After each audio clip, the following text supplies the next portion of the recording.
ஓம் நமச்சிவாய. திருச்சிற்றம்பலம். சிவாய நமக. சிவசிவாய நமக. சோகம் என்னும் பறவை உங்கள் தலைக்கு மேல் பறப்பதை தடுக்க முடியாது. ஆனால் தலைக்கு மேல் கூடு கட்டுவதை தவிர்க்கலாம் தானே? யாரும் உன்னை குறை கூறினால் அது உண்மையாயின் திரித்துக்கொள், பொய்யாயின் அதை நகைத்துவிடு. வீழ்வது வெட்கமல்ல, ஆனால் வீழ்ந்து கிடப்பதுதான் வெட்கம். புரிகிறதா? வீழ்ந்து கிடப்பதுதான் வெட்கம். வீழ்ந்தால் உடனே எழுந்துவிடு. நீ நகைத்து அவர்களுக்கு முன் நகைத்துப்பார், அவர்களே தலை தெறிக்க ஓடிவிடுவார்கள். பேருந்து பயணத்தில் நடத்துனர் கொடுக்க வேண்டிய மீது சில்லறைக்காக முழு பயணத்தையும் நாம் ரசிக்க மறக்கிறோம். அப்படிதான் வாழ்க்கையிலும் சில சில்லறை பிரச்சனைக்காக முழு வாழ்க்கையுமே நாம் ரசித்து வாழ மறந்து விடுகிறோம். ஆகவே விழிப்புணர்வுடன் எது வாழ்விற்கு உகந்தது, எது உகந்ததல்ல என்பதில் கவனத்துடன் இருந்தால் இலக்கை நோக்கி அடைவது மிக மிக எளிது. அனைத்திலும் பேதம் பாராது சமநிலைத்தன்மையை கொண்டிடுங்கள். மனம் அழகாக இருந்தால் காணும் காட்சிகளும் அழகாகவே இருக்கும். ஆகவே மனதில் குப்பையான கீழான எண்ணங்களை ஒருபோதும் சேர்க்காதே. மனதில் நல்ல நேர்மையான எண்ணங்களை விதையுங்கள். நல்லது நடக்கும். எப்போதும் உண்மையை பேச கற்றுக்கொள்ளுங்கள். உண்மைக்கு நிகர் உண்மை மட்டும்தான். பொய் ரொம்ப நாட்கள் வாழாது, சீக்கிரமாகவே மடிந்துவிடும்.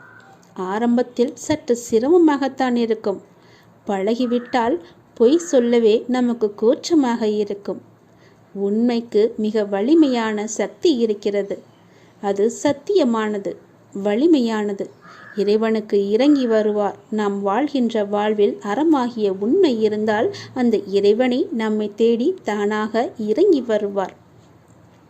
வாழ்கின்ற வாழ்வில் அறமாகிய உண்மை இருந்தால், அறமாகிய உண்மை இருந்தால் மட்டுமே இறைவன் நம்முடன் கலந்து விடுவார். ஆகவே உண்மை, நேர்மை, சத்தியத்தை எல்லாம் கடைபிடித்து வாழுங்கள். நீங்கள் வாழ்வதில் உயர்வது சென்னம். உங்கள் வாழ்வை யாராலுமே எதுவுமே செய்ய முடியாது. உண்மைக்கு அழிவே கிடையாது. அதை முதலில் தெரிந்து கொள்ளுங்கள். உண்மை சொல்லுவதால் என்ன ஆகிவிடப் போகிறது? ஒரு பொய்யை சொல்லி காலம் முழுவதும் குற்ற உணர்ச்சியுடன் இருப்பதற்கு பதிலாக ஒரு உண்மையை சொல்லி நிம்மதியாக வாழ்ந்து விடலாம். அந்த உண்மைக்கு அவ்வளவு நிம்மதியை தரும் சக்தி இருக்கிறது. அதை நீ மறந்து விடாதே. பொய்யை சொல்லி இன்று தப்பித்து விடலாம். நாளை நிச்சயமாகவே காலம் காட்டிக் கொடுக்கும். அதனால் உண்மையாகவே இருங்கள். நாக்கில் வருவது எப்போதுமே உண்மையான பேச்சாக மட்டுமே இருக்கட்டும். நான் உங்களிடம் வருகிறேன். ஒருவர் தனது இறை பக்தியில் முழுமையும் வலிமையும் அடைந்த பின்னர் அவருக்கு பக்தியானது முத்திவிட்டது என கூறுவதும் வழமையே. எனவே முழுமை முதிர்ச்சியடைந்த நிலையே முத்தி, முக்தி என்று சொல்வார்கள். முதிர்ந்த பழம் முதிர்ந்துவிடும், முதிர்ந்த உயிர் இறந்துவிடும். எடுத்த காரியத்தை நீ பாதியில் விடாதே. செய்வதை திருந்தச் செய் என்ற உபதேசம் அனைவருக்குமே பொருந்தும். குருவை அடைந்து மரியாதையுடன் கற்றுக்கொள். கற்றதை மனனம் செய்து உருவேற்றிக்கொள் என்பது எல்லா மாணவர்களுக்குமே பொருந்தும். தொழில்நுட்பத்தை தெரிந்து கொள்ள முனையும் மற்றவர்களுக்குமே உரிய உபதேசம்தான் இது. எதற்காக எனக்கு சொல்கிறேன் என்று கேட்டதை, நீங்கள் ஆசைப்படுவதெல்லாம் கிடைக்காமல் இருப்பது உங்களை ஒரு சிறந்த வாழ்க்கைக்கு கொண்டு செல்வதற்காகவே இருக்கும் என்பதை நம்பு. முடிந்தவரை உங்கள் வேலையை நீங்கள் சிறப்பாக செய்து விடுங்கள். யாரிடமும் உங்கள் வேலையை ஒப்படைக்காதீர்கள். உங்களுக்கு கிடைக்க வேண்டிய அங்கீகாரம் தானாகவே கிடைக்கும். நேரத்தையும் வாய்ப்பையும் ஒருபோதுமே வீணடிக்காதே. அந்த தவறுக்கு எந்த காரியம் செய்தாலும் பரிகாரமாகாது. போன நேரமும் திரும்ப வராது. யாருக்காகவும் நேரம் காத்திருக்காது. பொறுத்துக்கொள். நீங்கள் செய்யும் ஒவ்வொரு நல்ல காரியமும் அதற்கான நன்மைகளை காலம் கடந்தாவது அழைத்து கொண்டு உங்களிடம் வந்து சேர்க்கும். வெற்றி என்ற முகத்துடன் உங்களிடம் வந்து சேரும். நீ நிராகரிப்புகளை எல்லாம் கண்டு நெஞ்சு உடையக்கூடாது. உன்னை யாராவது தூக்கி எறிகிறார்கள் என்றால் இறைவன் உன்னை மேலே தூக்கி விடுகிறான் என்ற அர்த்தம். அதனால் நீ பயப்படாதே. தூக்கி எறிந்தவர்கள் போகட்டும், நான் உன்னை தூக்கி விடுகிறேன். தூக்கி எறிந்தவர்களை பற்றியே நீ கவலைப்பட்டு கொண்டிருக்காதே. எதிர்பார்த்து எதிர்பார்த்து ஏமாற்றங்கள் மட்டும்தான் கிடைக்கும். என் வாழ்வில் அற்புதங்களை நிகழ்த்துவேன் என்று நீ நம்பிக்கையுடன் காத்திருக்கிறாய் அல்லவா? உன் தந்தை நிச்சயமாகவே உன் வாழ்வில் அற்புதங்களை நிகழ்த்தப் போகிறேன். சில நேரங்களில் நீங்கள் செய்யக்கூடிய செயல்களை எல்லாம் சிந்திக்க வேண்டாம், கற்பனை செய்ய வேண்டாம். அது ஆச்சரியப்படுவதற்கில்லை. எல்லாவற்றையும் சிறப்பாக செயல்படும் என்று மூச்சு விடுங்கள். நம்பிக்கை வைத்திருங்கள். நான் அப்பா, என்னுடைய அப்பா சிறப்பாக அதை முடித்து தருவார் என்ற நம்பிக்கையோடு நீங்கள் காத்திருங்கள். நான் அவர் மீது வைத்திருந்த நம்பிக்கையும் பக்தியும் பொறுமையும் தன்னம்பிக்கையும் அவர் எனக்கு நிச்சயம் அதற்கான பலனை தருவார் என்று நம்புங்கள். நீ வைத்த நம்பிக்கைக்கு நிச்சயமாகவே நான் கைமாறு செய்வேன். உன் மனதில் எந்த சலனமும் இல்லாமல் இருக்கிறாய். நான் உனது பாவ மூட்டையை தூக்கி நான் சுமக்கிறேன். நீ கவலைப்படாதே, எல்லாவற்றையுமே நானே பார்த்து கொள்கிறேன். நீ எப்பொழுதும் போல சந்தோஷமாக இரு. நீ இப்போது உன் மனதில் ஏகப்பட்ட குழப்பங்களுடன் பதற்றத்துடனும் இருக்கின்றாய். வீணான கவலைகளை உன் மனதில் வைத்து கொண்டிருக்கிறாய். உன் மனமானது, உன் இதயமானது துடித்துடிப்புடன் காணப்படுகிறது. எதற்காக? வீணாக எதற்காக இந்த கவலை? ஏன் இந்த குழப்பம்? எதற்காக இந்த பதற்றம்? ஏன் இந்த துடித்துடிப்பு? நீ முதலில் அனைத்தையுமே விட்டுவிடு. உன் வேலைகளை பார்த்து கொண்டிரு. போகிற போக்கிலேயே போய்கொண்டிரு. எதையும் நீ தூக்கி சுமந்து கொண்டிருக்காதே. அதை முதலில் மறப்பதற்கு என்ன செய்ய வேண்டுமோ அதை செய். உன்னுடைய மனம் அதிலேயே லயித்து இல்லாமல் வேறு பக்கம் திருப்பு. அப்போதுதான் அவற்றை பற்றி எண்ணம் உன் மனதில் இழுக்காமல் இருக்கும். நான் உனக்காக அவதரித்தவன். நான் இருக்கும்போது எதற்காக நீ கவலைப்படுகிறாய்? உன்னை நல்லபடியாக உயர்த்த உனக்காக பாடுபட்டு கொண்டு நான் இங்கே இருக்கிறேன். தயவு செய்து நான் உன்னுடன் இருப்பதை நீ உணர்ந்து கொள். நான் வருவதற்கு முன்பும் வந்ததற்கு பிறகும் நடந்து கொண்டிருப்பதை நீ உணர்ந்து கொள். நான் வருவதற்கு முன்பு என்ன செய்து கொண்டிருந்தாய், நான் வந்த பிறகு எப்படியெல்லாம் உன்னுடைய பிரச்சனைகள் தீர்ந்தன என்று கொஞ்சம் திரும்பிப்பார். உன்னை எப்படி நான் கைவிடுவேன் என்று ஒரு நொடியில் நீ நினைத்து விட்டாய்? உன் அப்பா உன்னை பார்த்து கொள்ள மாட்டேனா? உன்னை அவ்வளோ சீக்கிரம் விட்டு விடுவேன் என்று நினைக்கிறாயா? உன்னை அனைத்து திசைகளிலிருந்தும் பாதுகாத்து கொண்டிருக்கிறேன். நான் இருக்கும் இடத்தில் எவரையுமே நெருங்க விட மாட்டேன். நான் உனக்குள்ளே நீக்கமர நிறைந்திருக்கிறேன். என் கண் பார்வை உன் மீது விழுந்து கொண்டிருக்கும் போது எந்த கெடுதலும் வந்து உன்னை துன்புறுத்திவிட முடியாது. தெரிந்து கொள். எந்த துன்பமும் உன் அருகில் கூட வர பயப்படும். நான் இருக்கிறேன், நீ பயப்படாதே. உனக்கு வரும் பிரச்சனைகள் எல்லாமே சிறு சிறு வகைதான். பயப்படாதே. பெரிதாக ஒன்றையும் நான் கொடுக்க மாட்டேன். கொஞ்சமாவது உனக்கு பக்குவம் வேண்டும் என்பதற்காகத்தான் இதையெல்லாம் கொடுத்தேன். சின்ன பிரச்சனையை பெரிதாக பார்க்காதே. மனதில் போட்டு குழப்பத்தை ஏற்படுத்தாதே. உன்னை நீயே பதற்றப்பட வைக்காதே. வீணான கவலைப்பட்டு உன் உடம்பை நீ வீணடிக்காதே. உன் இதயம் சீராக துடிக்க வேண்டும். அப்பொழுதுதான் நீயும் நன்றாக இருப்பாய். எப்படி என் வேண்டுகோள்கள் அனைத்தையும் இப்படி நிறைவேறியது என விரைவிலேயே நீ ஆச்சரியப்பட போடுகிறாய். கவலைப்படாதே குழந்தையே. என் கண்ணிலிருந்து வரும் அருள் கதிரால் நீ பாதுகாக்கப்படுகிறாய். அதனால் நீ கவலையை விடு. என்னுடைய கண்ணின் ஒளி உன் மீது இருக்கிறது. என் பார்வை முழுவதுமாகவே உன் மீது மட்டும்தான் இருக்கிறது. என்னை மீறி எதுவுமே உனக்கு நடக்காது. பயப்படாமல் தைரியமாக இரு. சந்தோஷமாகவே வைத்துக்கொள். நீ எப்பொழுதும் அமைதியாகவே இருக்கக்கூடாது. யார் உன்னை கீழே நோக்கி விழ செய்தார்களோ அவரை நோக்கி நீ மேலே எழு. எதற்காகவும் தயங்கி போய் கூனி குறுகி நிற்காதே. உனக்கு துணையாக உன் அப்பன் ஈசன் நான் இருக்கிறேன். நீ கவலையின்றி தைரியமாக மேலே எழுந்து வா. நீ மேலே எழும்புவதற்கு என்னுடைய கையை தருகிறேன். என் கையை பிடித்து கொண்டு நீ மேலே எழுந்து வா. நீ ஒரு இடத்தில் அவமானப்படும் போது கூனி குறுகி நிற்காமல் அவதாரம் எடுத்து காட்ட வேண்டும். கீழே வீழ்கின்ற போது விஸ்வரூபமாக எழ வேண்டும். உன் மனம் புண்படுகின்ற போது எல்லாம் புன்னகை செய். அதுவே அவர்களுக்கு மிக பெரிய தண்டனையாகிவிடும். நீ அவர்களிடம் வாதாடுவதை விட்டுவிட்டு நான் அவர்கள் முன்னையில் வாழ்ந்து காட்டுவேன் என்ற சபதம் எடு. நீ அன்பிற்காக ஏங்கி தவிக்கும் ஒரு இதயத்தை எந்த நிலையிலுமே அலட்சியப்படுத்தாதே. உன்னுடைய அன்பிற்காக ஏங்கி தவிக்கும் பல பேர் இருக்கின்றனர். உன்னை உயிராய் நினைக்கும் உறவு உன்னை விட்டு போகப் போகிறது. அதனால் உன்னுடைய கோபத்தை நீ விட்டுவிடு. அலட்சியப்படுத்தாதே அவர்களை. ஏனெனில் அதனை விட இவ்வுலகில் பெரிய பாவம் எதுவுமே இல்லை. உன்னை நம்பி வந்த உறவு அது. ஒருவனிடம் தர்ம சிந்தனை இருக்கும் பொழுது அந்த தர்மமே அவன் எதிர்காலத்தை பார்த்து கொள்ளும்.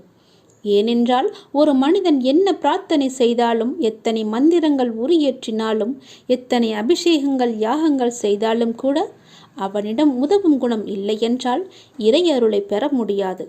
ஒரு மனிதன் இறையருளை பெற வேண்டுமென்றால், ஏன் இறை நம்பிக்கை இல்லாவிட்டாலும் கூட பரவாயில்லை, தர்ம குணமும் பிறருக்கு உதவும் குணமும் இருந்துவிட்டால் போதும். இவன் இறைவனை தேடி போக வேண்டியதில்லை. அந்த இறைவனை இவரை தேடி வந்து விடுவார். இவன் இல்லம் நோக்கி வந்து விடுவார். எவன் அதிக அளவு தர்மம் செய்கிறானோ அவனிடம் இறையே வந்து கையேந்தும். அந்த அளவுக்கு தானத்திற்கு அவ்வளவு ஒரு மகிமை. பக்தினி, நீ இப்போது ஏன் குழம்பி போயிருக்கிறாய்? உனக்கு என்ன வர வேண்டும்? உனக்கு ஆரோக்கியம், பொருளாதாரம், மன நிம்மதி எதுவாக இருந்தாலும் என்னிடம் கேள். நான் உனக்கு தருகிறேன். நீ யாரிடமும் போய் கையேந்த வேண்டாம். நீ கவலைப்படாதே. யாரிடமும் கையேந்தும் நிலைப்படி நான் உன்னை வைக்க மாட்டேன். உன்னுடைய எல்லா பிரச்சனைகளுமே நான் தீர்த்து விடுகிறேன். என்னை நம்பு. என்னை முழுவதுமாக நம்பு. ஒரு முறையாவது, தினமும் ஒரு முறையாவது என்னுடைய பெயரை சொல்லி என்னை கூப்பிடு. உன் குழப்பங்களுக்கு எல்லாவற்றிற்குமே நான் விடை தருகிறேன். உனக்கு என்ன வர வேண்டும் கேள். நான் உனக்கு தருகிறேன். எடுத்துக்கொள். சந்தோஷமாக வாழு. எல்லாவற்றையுமே சிவனிடம் ஒப்படைத்து விடுங்கள். ஓம் நமச்சிவாய என்ற மந்திரமே உன்னுடைய வாழ்வின் தந்திரம் என்பதை மறந்து விடாதே. முதலில் கஷ்டத்தை வெளியே சொல்லாதே. நீ காலனை தேடிச் செல்லாதே. கவலைகளை மனதில் கொள்ளாதே. கற்பத்தில் உயிரை கொள்ளாதே. கண்டதை உணவாக உண்ணாதே. கண்டவர்கள் மனதை கில்லாதே. காசுக்காக தன் மானத்தை இழக்காதே. கலங்கி யாரிடமும் நிற்காதே. கள்ளமுள்ளோரை கண்டு திரும்பாதே. கற்பனையில் மூழ்கி ஏங்காதே. கால் போன போக்கிலே போகாதே. கர்மத்தை கையில் ஏந்தாதே. காலம் கடந்து பெருமூச்சு வாங்காதே. கடவுள் மீது ஒருபோதும் பழி போடாதே. நான் சொல்வது எல்லாம் விளங்குகிறதா? உன்னுடைய கஷ்டத்தை முதலில் நீ வெளியே சொல்லக்கூடாது. காலனை தேடி செல்லக்கூடாது. தானாகவே வரட்டும் என்று விடு. கவலைகளை மனதிலேயே கொள்ளாதே. கற்பத்திலேயே ஒரு உயிரை கொல்லக்கூடாது. அது மிக பெரிய பாவம்.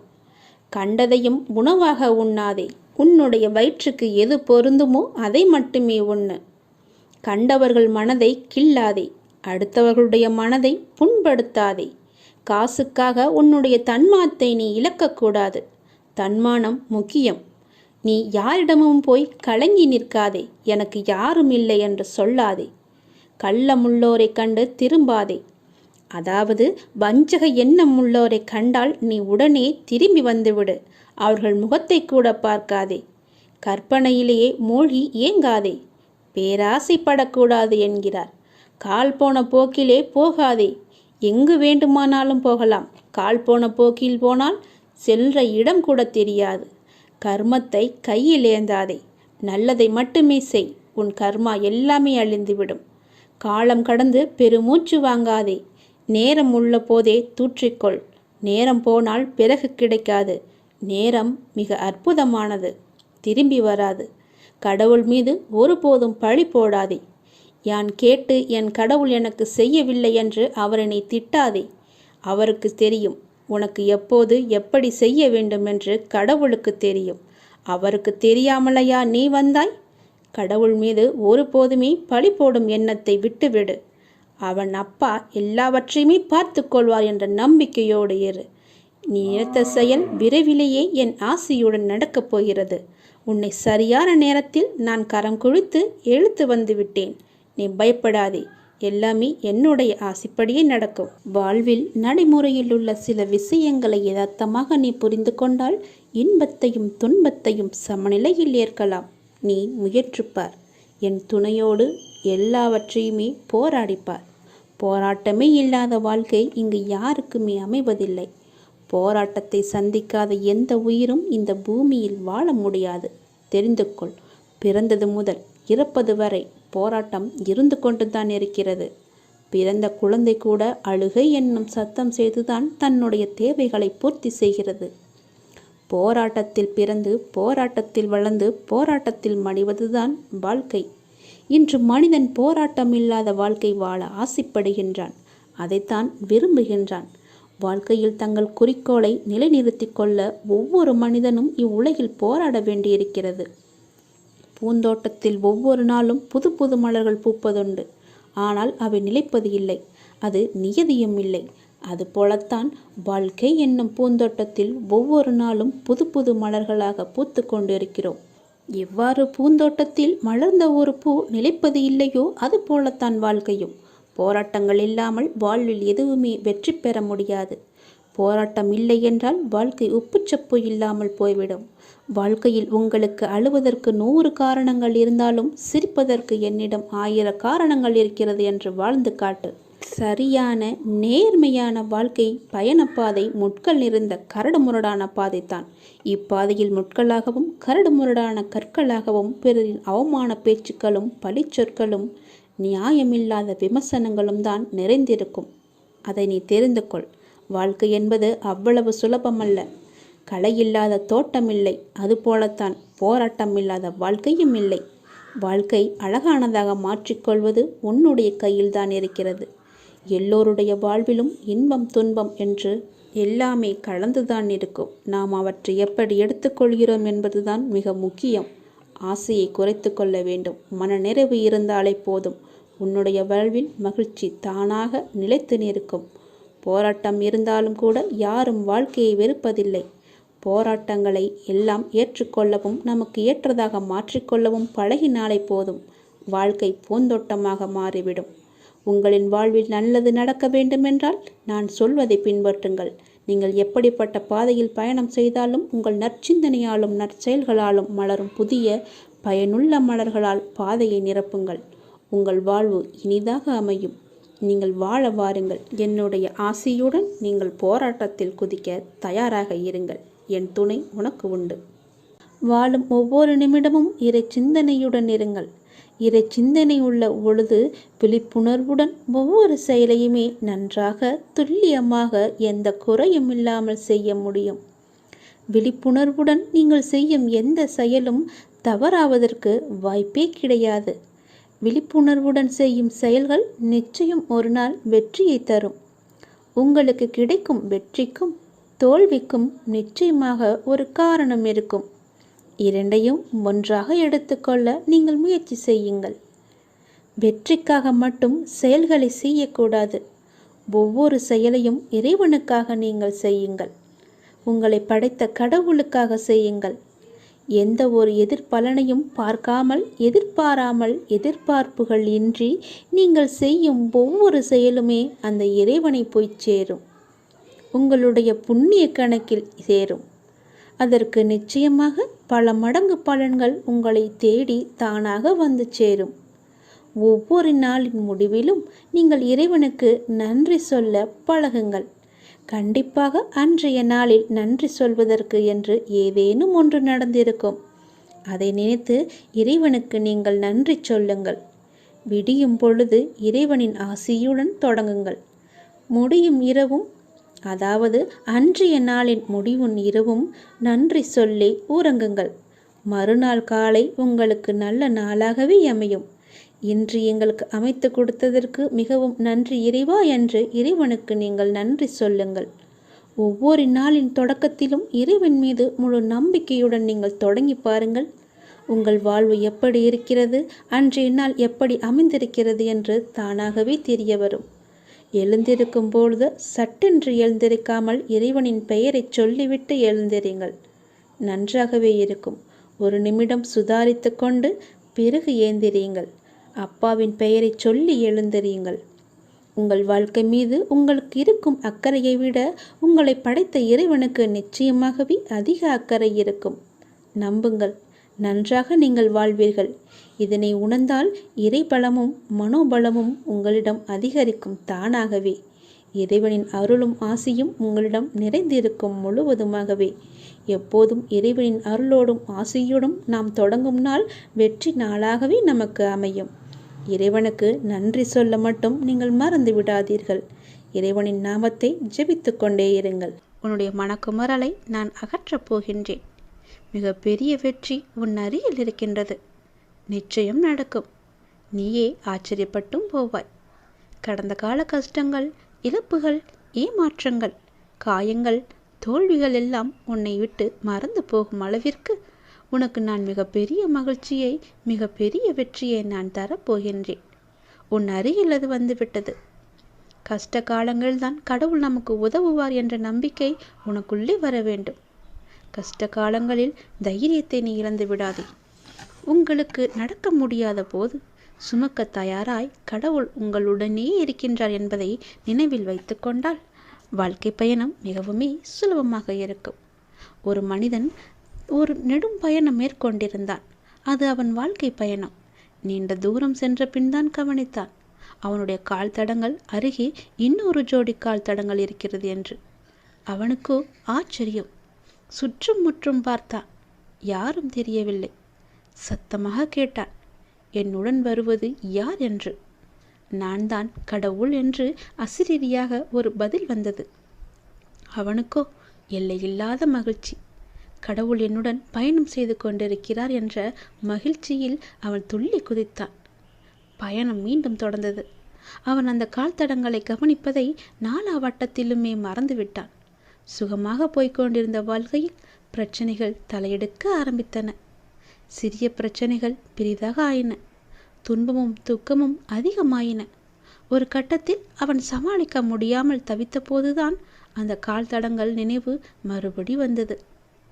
கூடவே கடவுள் இருக்கும்போதே இவ்வளவு துன்பமா என்று தனக்குள் கேட்டுக்கொண்டவன் கால் தடங்களை கவனித்தான். அவனுக்கோ அதிர்ச்சி காத்திருந்தது. அந்த பாதையில் ஒரே ஒரு ஜோடி கால் தடங்கள் மட்டுமே தெரிந்தன. அவன் சுற்றி பின்னோக்கி பார்த்தான். அவன் கஷ்ட காலம் ஆரம்பித்த கணத்திலிருந்து ஒரே ஒரு ஜோடி கால் தடம் மட்டுமே தெரிந்தது அவனுக்கு. அவனுக்கோ அழுகையாய் வந்தது. கண்ணுக்கு தெரியாத அந்த கடவுளை அழுகையினுடைய கேட்டான். கடவுளே, என் இன்ப காலத்தில் உடன் வந்து கொண்டிருந்தீர்கள். துன்ப காலத்தில் என்னை கைவிட்டு காணாமல் போய்விட்டீர்களே, இது உங்களுக்கே நியாயமா என்று. கடவுளிடமிருந்து பதில் வந்தது. மகனே, நான் உன்னை கைவிடவில்லை. உன் துன்ப காலத்தில் நீ பார்த்த காலடிச் சுவடுகள் உன்னுடையவை அல்ல, என்னுடையவை. இந்த கடின யாத்திரையில் நடக்க முடியாத உன்னை தூக்கி கொண்டு நான் நிறைய தூரம் நடந்து வந்திருக்கின்றேன். அதனால்தான் நீ உன்னுடைய காலடிச் சுவடுகளை காண முடியவில்லை. உன் கஷ்ட காலத்தில் நான் வரவில்லை என்று நினைத்து கொண்டிருக்கின்றாய். ஆனால் உன்னை தூக்கி சுமந்து கொண்டு வருவது நான் தான் என்பதை அறியாமல் சென்று கொண்டிருக்கின்றாய். அந்த மனிதன் கண்களில் நன்றியுடன் வழிந்த கண்ணீர் நிற்க நிறைய நேரம் ஆய்விட்டது. குற்றம் காண்பதில் மனிதன் சமத்தமானவன். அவனுக்கு அதற்கு நிறைய நேரம் தேவைப்படுவதில்லை. ஒரு நொடி போதும். கஷ்ட காலங்களில் உறவும் நட்பும் காணாமல் போவது போல கடவுளின் அருளும் காணாமல் போவதாக அவன் எண்ணுவதில் ஆச்சரியமே கிடையாதே.